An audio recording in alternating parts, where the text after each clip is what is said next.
നാടിന്റെ ചലനങ്ങൾ കൺമുന്നിൽ കാണാം, വാർത്താവിശേഷത്തിൻ ചെപ്പു തുറക്കാം. KMIC news, KMIC news.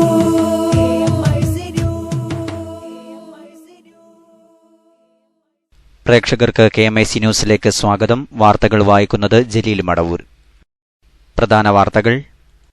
വിശുദ്ധ ഹജ്ജ് കർമ്മത്തിനായി കേന്ദ്ര സർക്കാരിന്റെ നേതൃത്വത്തിൽ പുറപ്പെട്ട മുഴുവൻ ഇന്ത്യൻ ഹാജിമാരും പുണ്യഭൂമിയിൽ. ഭരണപരിഷ്കാര കമ്മീഷന്റെ പേരിൽ ഉദ്യോഗസ്ഥർ തന്നെ അവഹേളിച്ചതായി VS അച്യുതാനന്ദൻ ചീഫ് സെക്രട്ടറിക്ക് കത്തയച്ചു. VSും സർക്കാരും കൊമ്പുകൊറുക്കുന്നു. സെക്രട്ടേറിയറ്റിൽ ജോലി സമയത്ത് കോൺഗ്രസ് അനുകൂല സംഘടനയുടെ ഓണാഘോഷം. 2 മന്ത്രിമാർ പങ്കെടുത്തു. സ്കൂൾ ബാഗുകളുടെ ഭാരം കുറയ്ക്കാൻ സർക്കാർ നടപടിയെന്ന് വിദ്യാഭ്യാസ മന്ത്രി. പുസ്തകങ്ങൾ 3 ഭാഗങ്ങളായി വിഭജിക്കും. 11 വർഷത്തിന് ശേഷം ആദ്യമായി സുപ്രീംകോടതിയിൽ മുസ്ലിം ജഡ്ജിമാരില്ല. സുപ്രീംകോടതി മുൻ ചീഫ് ജസ്റ്റിസ് KG ബാലകൃഷ്ണനാണ് ഇക്കാര്യം പറഞ്ഞത്. കൊച്ചി മെട്രോയുടെ ആദ്യഘട്ടം ഡിസംബറോടെ പൂർത്തിയാകുമെന്ന് DMRC മുഖ്യ ഉപദേഷ്ടാവ് E. ശ്രീധരൻ. ജമ്മു കാശ്മീർ വിഷയത്തിൽ പ്രധാനമന്ത്രി നേരിട്ട് ഇടപെട്ടേക്കും. നിയന്ത്രണ രേഖയിൽ വെടിനിർത്തൽ കരാർ ലംഘിച്ച് പാകിസ്ഥാൻ. വിശദമായ വാർത്തകളിലേക്ക്. വിശുദ്ധ ഹജ്ജ് കർമ്മത്തിനായി കേന്ദ്ര സർക്കാരിന്റെ കീഴിൽ പുറപ്പെട്ട മുഴുവൻ ഇന്ത്യൻ ഹാജിമാരും വിശുദ്ധ ഭൂമിയിലെത്തി. വിശദാംശങ്ങൾ കരീം ഏലംകുളം നൽകുന്നു.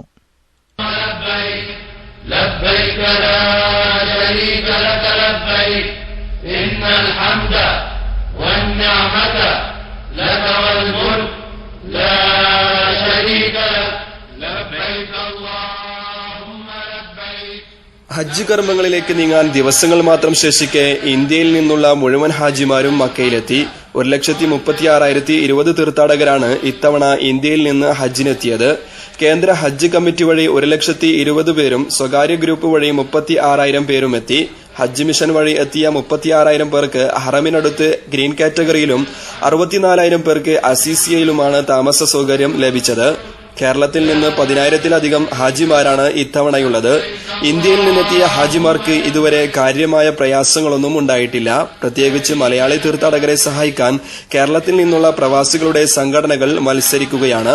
ഹാജിമാർ എത്തിത്തുടങ്ങും മുമ്പ് തന്നെ സംഘടനകളുടെ നേതൃത്വത്തിൽ വിപുലമായ മുന്നൊരുക്കങ്ങളാണ് നടത്തിയത്. കനത്ത ചൂടുള്ള കാലാവസ്ഥയാണ് മക്കയിൽ. 48 ഡിഗ്രിക്ക് മുകളിലാണ് ചൂട്. എല്ലാവരും ധാരാളം വെള്ളം കുടിക്കണമെന്ന് ഇന്ത്യൻ ഹജ്ജ് മിഷൻ ഉണർത്തുന്നുണ്ട്. 40 കിടക്കകളുള്ള 2 ആശുപത്രികളും ഡിസ്പെൻസറികളും ഹാജിമാർക്ക് ആരോഗ്യ സേവനം നൽകാൻ എല്ലാവിധ സൗകര്യങ്ങളോടും കൂടി പ്രവർത്തിക്കുന്നുണ്ട്. ഇതുകൂടാതെ മൊബൈൽ ക്ലിനിക്കുകളുമുണ്ട്. ഹറമിൽ നിന്ന് അല്പം ദൂരെ അസീസിയയിലാണ് മലയാളി ഹാജിമാർ കൂടുതൽ താമസിക്കുന്നത്. ഇതുവരെ ഉണ്ടായിരുന്ന ബസ് സർവീസുകൾ തിരക്ക് വർദ്ധിച്ചതോടെ ചൊവ്വാഴ്ച മുതൽ നിർത്തുമെന്ന് അറിയിച്ചിട്ടുണ്ട്. ഇത് ഹറമിലെത്താൻ ഹാജിമാർക്ക് പ്രയാസമുണ്ടാക്കും. ചരിത്രത്തിൽ ഇല്ലാത്ത കർശന സുരക്ഷയാണ് ഇത്തവണ ഹജ്ജുമായി ബന്ധപ്പെട്ട് ഏർപ്പെടുത്തിയിരിക്കുന്നത്. അതിനാൽ തന്നെ ഹജ്ജ് അനുമതി പത്രമില്ലാത്തവരെ മക്കയിലേക്ക് അടുപ്പിക്കുന്നില്ല. മുൻകാലങ്ങളെപ്പോലെ ഹാജിമാരുടെ സൗദിയിലുള്ള ബന്ധുക്കൾക്കോ സുഹൃത്തുക്കൾക്കോ അവരെ സന്ദർശിക്കുന്നതിന് കടുത്ത വിലക്കാണ് ഉള്ളത്. ഹാജിമാർക്ക് സ്വന്തം നിലയിൽ ഭക്ഷണം ഉണ്ടാക്കി കഴിക്കാൻ സൗകര്യമുള്ളതിനാൽ ഹോട്ടലുകളെ ആശ്രയിക്കുന്നവർ കുറവാണ്. ഹറമിനടുത്ത് ഗ്രീൻ കാറ്റഗറിയിൽ ഗ്യാസ് അടുപ്പ് ഉപയോഗിക്കുന്നതിന് വിലക്കുണ്ടായിരുന്നുവെങ്കിലും ഇന്ത്യൻ ഹജ്ജ് മിഷൻ ഇടപെട്ട് അത് ഒഴിവാക്കി. News desk KMIC news. ഭരണപരിഷ്കാര കമ്മീഷന്റെ പേരിൽ ഉദ്യോഗസ്ഥർ അവഹേളിച്ചതായി ചീഫ് സെക്രട്ടറിക്ക് അയച്ച കത്തിൽ VS അച്യുതാനന്ദൻ. ഓഫീസിന്റെയും ഔദ്യോഗിക വസതിയുടെയും കാര്യത്തിൽ യാതൊരു ആശയവിനിമയത്തിനും സർക്കാർ തയ്യാറായില്ലെന്നും അദ്ദേഹം പരാതിപ്പെട്ടു. ഇന്നലെ വൈകിട്ട് വാടക വീട്ടിലെത്തിയ 2 വനിതാ ഉദ്യോഗസ്ഥരാണ് ഭരണപരിഷ്കാര കമ്മീഷന്റെ ഓഫീസ് PMGക്ക് സമീപം IMGയിലാണെന്ന അറിയിപ്പ് VSന് കൈമാറിയത്. സെക്രട്ടേറിയറ്റിന്റെ 2ാം അനക്സിൽ ഓഫീസ് നൽകുമെന്ന വാഗ്ദാനം തെറ്റിയത് VSനെ പ്രകോപിപ്പിച്ചു. മാത്രമല്ല, യാതൊരു ആശയവിനിമയത്തിനും തയ്യാറാകാതെ തീരുമാനമെടുത്ത് ഉദ്യോഗസ്ഥരുടെ കയ്യിൽ അറിയിപ്പ് കൊടുത്തയച്ചതും കത്തെഴുത്തിന് കാരണമായി. ഇത് തന്നെ അവഹേളിക്കുന്നതിന് തുല്യമാണെന്ന വികാരത്തിലാണ് VS. ഔദ്യോഗിക വസതിയുടെ കാര്യത്തിലുള്ള അനിശ്ചിതത്വവും കത്തിൽ പരാമർശിക്കുന്നുണ്ട്. പേഴ്സണൽ സ്റ്റാഫ് അംഗങ്ങളുടെ എണ്ണം തീരുമാനിച്ചപ്പോഴും യാതൊരു കൂടിയാലോചനയ്ക്കും ചീഫ് സെക്രട്ടറി ഉൾപ്പെടെ തയ്യാറായില്ല. കമ്മീഷന്റെ ചുമതലകൾ, പ്രവർത്തന മാനദണ്ഡങ്ങൾ എന്നീ കാര്യങ്ങളിൽ അവ്യക്തത തുടരുന്നതായും VS കത്തിൽ ചൂണ്ടിക്കാട്ടുന്നു. ചുമതലയേൽക്കാൻ തയ്യാറാണെന്ന് കഴിഞ്ഞ മാസം 18-ന് രേഖാമൂലം അറിയിച്ചതിനുശേഷവും ഏകപക്ഷീയമായ തീരുമാനങ്ങളുണ്ടാകുന്നതിലാണ് അദ്ദേഹത്തിന്റെ അമർഷം. അതൃപ്തി മറനീക്കി പുറത്തുവന്നതോടെ VSും സർക്കാരും തമ്മിലുള്ള ഭിന്നത വരും ദിവസങ്ങളിൽ കൂടുതൽ മൂർച്ഛിക്കുമെന്നാണ് സൂചന. സെക്രട്ടേറിയറ്റിൽ ജോലി സമയത്ത് ഓണാഘോഷം. കോൺഗ്രസ് അനുകൂല സംഘടനയായ സെക്രട്ടേറിയറ്റ് അസോസിയേഷനാണ് ആഘോഷം നടത്തിയത്. മുഖ്യമന്ത്രിയുടെ നിർദ്ദേശം മറികടന്നോ എന്ന് ചോദിച്ചാൽ മറികടന്നു, ഇല്ലേ എന്ന് ചോദിച്ചാൽ ഇല്ല എന്ന മട്ടിലായിരുന്നു സെക്രട്ടേറിയറ്റ് അസോസിയേഷൻ പൂക്കളമിട്ടത്. രാത്രി തന്നെ പൂക്കളമിടാൻ ഒരുക്കം തുടങ്ങിയിരുന്നു. പുലർച്ചെയോടെ പൂക്കളം തയ്യാറാവുകയും ചെയ്തു. 5 പൂക്കളമാണ് അസോസിയേഷൻ ഇട്ടത്. 10:15 ജോലി സമയം തുടങ്ങിയ ശേഷം ഇതിൽ 2 പൂക്കളത്തിന്റെ മിനുക്കുപണികളും ഉദ്ഘാടനവും നടന്നു. ചടങ്ങിൽ 2 മന്ത്രിമാർ പങ്കെടുത്തു. ജോലി സമയത്ത് ആഘോഷം നടത്തിയതിന് പകരമായി അരമണിക്കൂർ കൂടുതൽ ജോലി ചെയ്യുമെന്ന് അസോസിയേഷൻ ഭാരവാഹികൾ അറിയിച്ചു. അവരെ മറന്നുകൊണ്ട് ഒരു പരിപാടിക്കും കേരള സെക്രട്ടേറിയറ്റ് അസോസിയേഷനില്ല. പൊതുജനങ്ങളെ മുൻനിർത്തിക്കൊണ്ട് അവർക്ക് ശരിയായ രീതിയിൽ സേവനം നൽകിക്കൊണ്ട് മാത്രമേ കേരള സെക്രട്ടേറിയറ്റ് അസോസിയേഷൻ പ്രവർത്തനങ്ങളാണ് ഞങ്ങൾ നടത്തുകയുള്ളൂ. അതുകൊണ്ട് തന്നെ ഇന്ന് 30 മിനിറ്റോടെ ഞങ്ങൾ ജോലി ചെയ്യും. സ്കൂൾ ബാഗുകളുടെ ഭാരം കുറയ്ക്കാൻ സർക്കാർ നടപടിയെന്ന് വിദ്യാഭ്യാസ മന്ത്രി സി രവീന്ദ്രനാഥ്. വിശദാംശങ്ങളിലേക്ക്. സ്കൂൾ ബാഗുകളുടെ ഭാരം കുറയ്ക്കാൻ സർക്കാർ അടിയന്തര നടപടി സ്വീകരിക്കുമെന്ന് വിദ്യാഭ്യാസ മന്ത്രി സി രവീന്ദ്രനാഥ്. ഇതിനായി അടുത്ത അധ്യയന വർഷം മുതൽ 3 ടേമുകളിലെ സിലബസ് അനുസരിച്ച് പാഠപുസ്തകങ്ങൾ വിഭജിക്കും. ഉള്ളടക്കം ചുരുക്കുന്നതിനെക്കുറിച്ച് ചർച്ച ചെയ്യാൻ കരിക്കുലം സമിതി പ്രത്യേക യോഗം ചേരുമെന്നും മന്ത്രി അറിയിച്ചു. അധ്യാപകർക്ക് സേവന വേതന വ്യവസ്ഥ വേണമെന്നുള്ളതുപോലെ കുട്ടികൾക്ക് പഠനാന്തരീക്ഷം ഉണ്ടാവണം. പഠനാന്തരീക്ഷം എന്ന് പറയുന്നത് വല്ലാതെ വെയിറ്റും പഠിക്കാൻ കുറെ ആവശ്യത്തിലധികവും ഒക്കെ ഉണ്ടെങ്കിൽ അവർക്ക് പഠിക്കാൻ പറ്റില്ല. അപ്പോൾ ഒന്ന് വെയിറ്റ് കുറയ്ക്കുക. അതിനാണ് 3 പുസ്തകങ്ങളാക്കി മാറ്റുക. എല്ലാ പുസ്തകവും 3 ആക്കണ്ട. വളരെ ചെറിയ പുസ്തകങ്ങളുണ്ട്, അതൊക്കെ 2 ആക്കി തന്നെ നേരത്തെ പറഞ്ഞു. വല്ലാതെ വലിയ പുസ്തകങ്ങൾ 3 ആക്കുമ്പോൾ വിദ്യാർത്ഥിയുടെ ശരീരഭാഗത്തിന്റെ 10-1 ഭാരം മാത്രമേ സ്കൂൾ ബാഗുകൾക്ക് പാടുള്ളൂ എന്ന നിയമനിർദ്ദേശം സംസ്ഥാനത്തെ സ്കൂളുകളിൽ നടപ്പാക്കുന്നില്ലെന്ന് നേരത്തെ കണ്ടെത്തിയിരുന്നു. ഇതിനെതിരെ മാതാപിതാക്കളും കടുത്ത ആശങ്ക പ്രകടിപ്പിച്ചിരുന്നു. ഇതിന് പിറകെയാണ് വിദ്യാർത്ഥികളുടെ നടുവടിക്കുന്ന സ്കൂൾ ബാഗുകളുടെ ഭാരം കുറയ്ക്കാൻ സർക്കാർ നടപടി സ്വീകരിക്കുന്നത്. ഇതിനായി പുസ്തകങ്ങൾ 3 ഭാഗങ്ങളായി വിഭജിക്കും. ഇതുകൂടാതെ പാഠ്യപദ്ധതിയിലും മാറ്റം വരുത്താൻ സർക്കാർ ആലോചിക്കുന്നുണ്ട്. സ്കൂൾ ബാഗുകളുടെ അമിതഭാരം മൂലം കുട്ടികൾക്കുണ്ടാകുന്ന ഗുരുതരമായ ആരോഗ്യ പ്രശ്നങ്ങൾ ഇതോടെ പരിഹരിക്കാനാകുമെന്നാണ് പ്രതീക്ഷ. Rafeeq Narikkuni, KMAC news.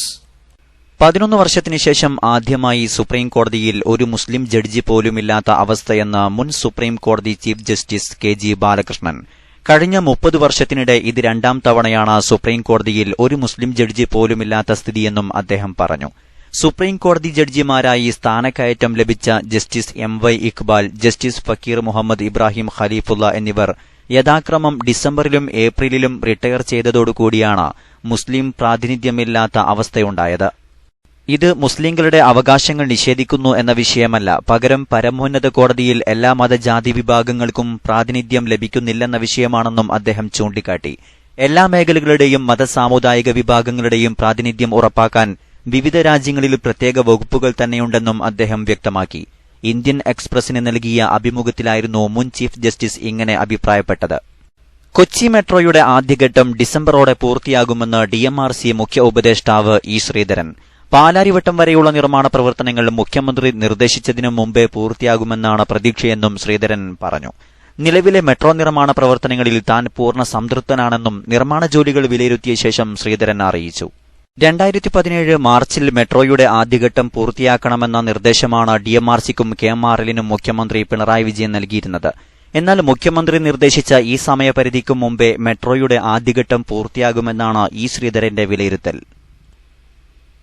CM പറഞ്ഞിരിക്കുന്നത് മാർച്ചിന് മുമ്പ് ചെയ്യണമെന്ന്. ഞങ്ങളിപ്പോൾ ഡിസംബറിൽ ചെയ്യാനുള്ള ആലോചനയാണ്. Up to Palarivattom. നിർമ്മാണ സ്ഥലത്ത് പാചകവാതക പൈപ്പ് ലൈൻ കണ്ടെത്തിയതിനെ തുടർന്ന് എറണാകുളം സൌത്തിലെ മെട്രോ നിർമ്മാണ ജോലികളിലുണ്ടായ തടസ്സങ്ങൾ പരിഹരിച്ചതായും ശ്രീധരൻ അറിയിച്ചു. മെട്രോയുടെ നിർമ്മാണ പുരോഗതി വിലയിരുത്തിയ ശേഷമായിരുന്നു DMRC മുഖ്യ ഉപദേഷ്ടാവിന്റെ പ്രതികരണം. കെ ബാബുവിന്റെ കാര്യത്തിൽ അഭിപ്രായം പറയാതെ KPCC പ്രസിഡന്റ് VM സുധീരൻ വീണ്ടും ഒഴിഞ്ഞുമാറി.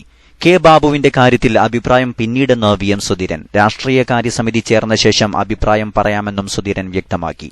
സുധീരൻ പ്രതികരിക്കാത്തതിനെ I ഗ്രൂപ്പ് പരസ്യമായി വിമർശിച്ചിരുന്നു. ഇക്കാര്യത്തിൽ KPCC നിലപാട് അറിയണമെന്ന് ഘടകകക്ഷികൾ UDF യോഗത്തിൽ ആവശ്യപ്പെട്ടു. ജമ്മു കാശ്മീർ വിഷയത്തിൽ പ്രധാനമന്ത്രി നേരിട്ട് ഇടപെട്ടേക്കും. 3 വട്ടം ജമ്മു കാശ്മീർ സന്ദർശിച്ച കേന്ദ്ര ആഭ്യന്തരമന്ത്രി രാജ്നാഥ് സിംഗിന് സംഘർഷത്തിന് അയവ് വരുത്താനുള്ള നടപടി സ്വീകരിക്കാൻ കഴിയാത്ത സാഹചര്യത്തിലാണ് പ്രധാനമന്ത്രിയുടെ ഇടപെടലിന് സാധ്യത ഏറിയത്. കാശ്മീർ സന്ദർശിച്ച സർവകക്ഷി സംഘത്തിന്റെ വിശദാംശങ്ങൾ രാജ്നാഥ് സിംഗ് പ്രധാനമന്ത്രിയെ അറിയിച്ചു. അതേസമയം നിയന്ത്രണരേഖയിൽ വെടിനിർത്തൽ കരാർ ലംഘിച്ച് പാകിസ്ഥാൻ പ്രകോപനമുണ്ടാക്കി. 2 മാസമായി കാശ്മീർ കത്തുകയാണ്. കാശ്മീർ താഴ്വര കണ്ട ഏറ്റവും ദൈർഘ്യമേറിയ കർഫ്യൂവിനും സംഘർഷങ്ങൾക്കും അയവ് വന്നിട്ടില്ല. ഇപ്പോഴത്തെ സ്ഥിതിഗതികൾ വിലപേശൽ തന്ത്രമാക്കി മാറ്റിയ വിഘടനവാദി നേതാക്കൾ പ്രധാനമന്ത്രി ഡൽഹിയിലേക്ക് വിളിപ്പിച്ചാൽ ഒരുപക്ഷെ ചർച്ചയ്ക്കും തയ്യാറായേക്കും. പ്രധാനമന്ത്രി കാശ്മീരിൽ നേരിട്ടെത്തുകയോ അല്ലെങ്കിൽ വിഘടനവാദി നേതാക്കളെ ഡൽഹിയിലേക്ക് വിളിപ്പിക്കുകയോ ചെയ്താൽ സ്ഥിതിയിൽ മാറ്റമുണ്ടാകുമെന്ന് നയതന്ത്ര വിദഗ്ധർ കരുതുന്നു. ബുർഹാൻ വാനി ജൂലൈ 8 കൊല്ലപ്പെട്ട ശേഷം ആഴ്ചകളോളം കേന്ദ്ര സംസ്ഥാന സർക്കാരുകൾ കാഴ്ചക്കാരായി നിൽക്കുകയായിരുന്നു. സുരക്ഷാ ഉദ്യോഗസ്ഥരുടെ ഇടപെടൽ സ്ഥിതിഗതികൾ വഷളാക്കി. പെല്ലറ്റ് തോക്കുകൾ കാശ്മീർ ജനതയിലുണ്ടാക്കിയ മുറിവുകളും വളരെ വലുതാണ്. ഒടുവിൽ രാഷ്ട്രീയ ഇടപെടലിനു പരിഹാരം കാണാൻ കഴിയാത്ത സ്ഥിതിയായി. കാശ്മീർ സന്ദർശിച്ച സർവകക്ഷി സംഘം ഡൽഹിയിൽ യോഗം ചേർന്ന് തുടർ നടപടികൾ തീരുമാനിക്കും. നിലവിലെ സ്ഥിതിയിൽ കാശ്മീരിൽ സമാധാനം തിരിച്ചുകൊണ്ടുവരികയെന്നത് കനത്ത വെല്ലുവിളിയാണെന്നാണ് സംഘത്തിന്റെ വിലയിരുത്തൽ. ഇടവേളയ്ക്കു ശേഷം വാർത്തകൾ തുടരും.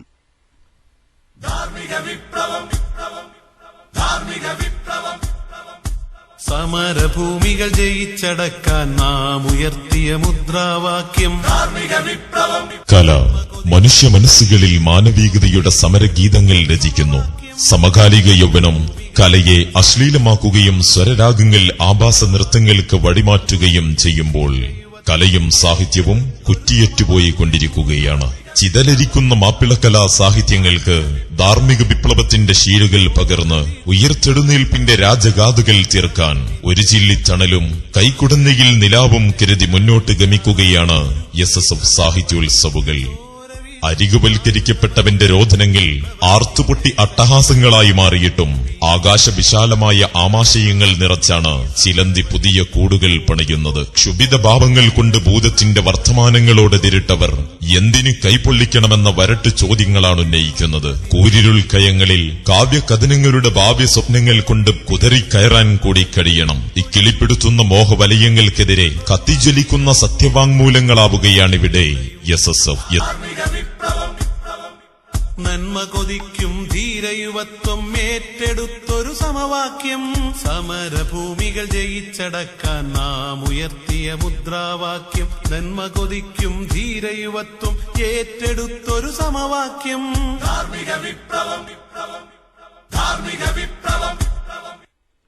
വാർത്തകൾ തുടരുന്നു. സംഘടനാ വാർത്തകൾ. റൺവേ നവീകരണ പ്രവൃത്തികൾക്കായി താത്കാലികമായി അടച്ചിട്ട വിമാനത്താവളം ഇനിയും പൂർണ്ണതോതിൽ പ്രവർത്തനക്ഷമമാകാത്തതിൽ പ്രതിഷേധിച്ച് SYS മലപ്പുറം ജില്ലാ കമ്മിറ്റി സെപ്റ്റംബർ 9 കരിപ്പൂർ വിമാനത്താവള സംരക്ഷണ ദിനമായി ആചരിക്കും. മലബാറിന്റെ വികസന കുതിപ്പിനായി പ്രതീക്ഷാപൂർവ്വം സ്ഥലവും സമ്പത്തും നൽകിയവരെ കബളിപ്പിക്കാനുള്ള അധികൃതരുടെ ശ്രമത്തിനെതിരെ കടുത്ത പ്രതിഷേധമാണ് പ്രവാസികൾക്കിടയിലും തദ്ദേശീയരിലും അലയടിക്കുന്നത്. പൊതുമേഖലയിൽ ജനങ്ങളുടെ നിർലോഭമായ സഹായത്താൽ സ്ഥാപിതമായ കരിപ്പൂരിനെ ഇല്ലാതാക്കാനുള്ള കുത്സിത ശ്രമങ്ങളെ അംഗീകരിക്കാനാവില്ല. സംരക്ഷണ ദിനാചരണത്തിന്റെ ഭാഗമായി കേന്ദ്ര സിവിൽ വ്യോമയാന മന്ത്രിക്കും സംസ്ഥാന സർക്കാരിനും ജില്ലയിലെ 1187 യൂണിറ്റുകളിൽ നിന്നും 100 കണക്കിന് ഇമെയിൽ സന്ദേശങ്ങൾ അയക്കും. കരിപ്പൂർ എയർപോർട്ട് സംരക്ഷിക്കുക, നിർത്തിവെച്ച വലിയ വിമാനങ്ങളുടെ സർവീസ് പുനരാരംഭിക്കുക, സീസൺ സമയങ്ങളിലെ അന്യായമായ ടിക്കറ്റ് വർധനവ് അവസാനിപ്പിക്കുക, ഹജ്ജ് സർവീസ് പുനരാരംഭിക്കുക തുടങ്ങിയ ആവശ്യങ്ങൾ ഉന്നയിച്ചാണ് സംരക്ഷണ ദിനം ആചരിക്കുന്നത്. ഇതിന്റെ ഭാഗമായി അധികൃതരുടെ അനാസ്ഥയ്ക്കെതിരെ നടത്തുന്ന മുഴുവൻ പ്രക്ഷോഭങ്ങൾക്കും സംഘടന പിന്തുണ നൽകും. ഇതു സംബന്ധമായി വാദിസലാമിൽ ചേർന്ന യോഗത്തിൽ പ്രസിഡന്റ് സയ്യിദ് സുലാഹുദ്ദീൻ ബുഖാരി അധ്യക്ഷത വഹിച്ചു. M Abubakar master, Sayyid Seedikoya Thangal, EK Muhammad Koya Saqafi, Hasainar Saqafi Kuttassery, VPM Basheer, KP Jamal തുടങ്ങിയവർ പ്രസംഗിച്ചു. മർക്കസ് ഓർഫനേജ് സ്ഥാപനമായ റൈഹാൻ വാലിയിൽ നിന്ന് നൽകുന്ന 2016 അലുംനി ഓഫ് ദ ഇയർ അവാർഡിന് റഷീദ് പുന്നശ്ശേരിയെ തിരഞ്ഞെടുത്തു. മർക്കസ് ഓർഫനേജ് പൂർവ്വ വിദ്യാർത്ഥിയായ റഷീദ് പുന്നശ്ശേരി മാധ്യമപ്രവർത്തകൻ, മാപ്പിളപ്പാട്ട് രചയിതാവ് എന്നീ നിലകളിൽ പ്രശസ്തനാണ്. കഴിഞ്ഞ 20 വർഷത്തിനിടയിൽ 300-ലധികം ഗാനങ്ങൾ രചിച്ചിട്ടുണ്ട്. ദുബായ് മീഡിയ സിറ്റിയിലും ദുബായ് സിറാജിലും എഡിറ്ററായി ജോലി ചെയ്തിട്ടുണ്ട്. നിലവിൽ relief and charitable foundation of ഇന്ത്യയുടെ റീജിയണൽ മാനേജറാണ്. ഇന്ത്യക്ക് പുറത്തു നടന്ന നിരവധി ഇന്റർനാഷണൽ കോൺഫറൻസുകളിൽ പ്രബന്ധം അവതരിപ്പിച്ച് സംസാരിച്ചിട്ടുണ്ട്. അവാർഡ് കാന്തപുരം AP അബൂബക്കർ മുസ്ലിയാർ സമ്മാനിക്കും. ബൈക്കിൽ ടിപ്പർ ലോറി ഇടിച്ച് സ്കൂൾ അധ്യാപകൻ ദാരുണമായി മരണപ്പെട്ടു. പുത്തിഗൈ മുഹിമാത്ത് സ്കൂൾ അധ്യാപകൻ ഉബൈദ് മാസ്റ്ററാണ് മരണപ്പെട്ടത്. 30 വയസ്സായിരുന്നു. ഇന്നലെ രാവിലെ 9 മണിയോടെ സീതാംഗോളിക്ക് സമീപം മുഖാരിക്കണ്ടത്താണ് അപകടം. എതിരെ വരികയായിരുന്ന ടിപ്പർ ഉബൈദ് മാസ്റ്റർ സഞ്ചരിക്കുകയായിരുന്ന ബൈക്കിൽ ഇടിക്കുകയായിരുന്നു. ഉബൈദ് മാസ്റ്റർ തൽക്ഷണം മരണപ്പെട്ടു. കുണ്ടാർ ഉയിത്തടുക്കയിലെ മുഹമ്മദ് മുസ്ലിയാർ ആമിന ദമ്പതികളുടെ മകനാണ്. SSF കുണ്ടാർ യൂണിറ്റ് മുൻ ജനറൽ സെക്രട്ടറിയായിരുന്ന ഉബൈദ് മാസ്റ്ററുടെ നിര്യാണത്തിൽ കാന്തപുരം AP അബൂബക്കർ മുസ്ലിയാർ, BS അബ്ദുള്ള കുഞ്ഞി Faizy, Alikunhi Musliyar Shiriya, Sayyid Hasanul Ahdal Thangal, Saadiya president Sayyid KS Attakoya Thangal Kumbol, working president AP Abdulla Musliyar Manikoth തുടങ്ങിയവർ അനുശോചനമറിയിച്ചു. അവസാനമായി പ്രധാന വാർത്തകൾ. വിശുദ്ധ ഹജ്ജ് കർമ്മത്തിനായി കേന്ദ്ര സർക്കാരിന്റെ നേതൃത്വത്തിൽ പുറപ്പെട്ട മുഴുവൻ ഇന്ത്യൻ ഹാജിമാരും പുണ്യഭൂമിയിൽ. ഭരണപരിഷ്കാര കമ്മീഷന്റെ പേരിൽ ഉദ്യോഗസ്ഥർ തന്നെ അവഹേളിച്ചതായി VS അച്യുതാനന്ദൻ ചീഫ് സെക്രട്ടറിക്ക് കത്തയച്ചു. VSും സർക്കാരും കൊമ്പുകൊറുക്കുന്നു. സെക്രട്ടേറിയറ്റിൽ ജോലി സമയത്ത് കോൺഗ്രസ് അനുകൂല സംഘടനയുടെ ഓണാഘോഷം. 2 മന്ത്രിമാർ പങ്കെടുത്തു. 11 വർഷത്തിനു ശേഷം ആദ്യമായി സുപ്രീംകോടതിയിൽ മുസ്ലിം ജഡ്ജിമാരില്ല. സുപ്രീംകോടതി മുൻ ചീഫ് ജസ്റ്റിസ് KG ബാലകൃഷ്ണനാണ് ഇക്കാര്യം പറഞ്ഞത്. സ്കൂൾ ബാഗുകളുടെ ഭാരം കുറയ്ക്കാൻ സർക്കാർ നടപടിയെന്ന് വിദ്യാഭ്യാസ മന്ത്രി. പുസ്തകങ്ങൾ 3 ഭാഗങ്ങളായി വിഭജിക്കും. ജമ്മു കാശ്മീർ വിഷയത്തിൽ പ്രധാനമന്ത്രി നേരിട്ട് ഇടപെട്ടേക്കും. നിയന്ത്രണരേഖയിൽ വെടിനിർത്തൽ കരാർ ലംഘിച്ച് പാകിസ്ഥാൻ. കൊച്ചി മെട്രോയുടെ ആദ്യഘട്ടം ഡിസംബറോടെ പൂർത്തിയാകുമെന്ന് DMRC മുഖ്യ ഉപദേഷ്ടാവ് E. ശ്രീധരൻ. ഇതോടെ KMIC ന്യൂസ് ബുള്ളറ്റിൻ സമാപിക്കുന്നു. വാർത്തകൾ അയക്കേണ്ട വിലാസം kmicnewstime@gmail.com. കൂടുതൽ വാർത്തകൾക്കായി www.sunnyonlineclass.com സന്ദർശിക്കുക. അസ്സലാമു അലൈക്കും വറഹ്മത്തുള്ളാഹി വബറകാതുഹു.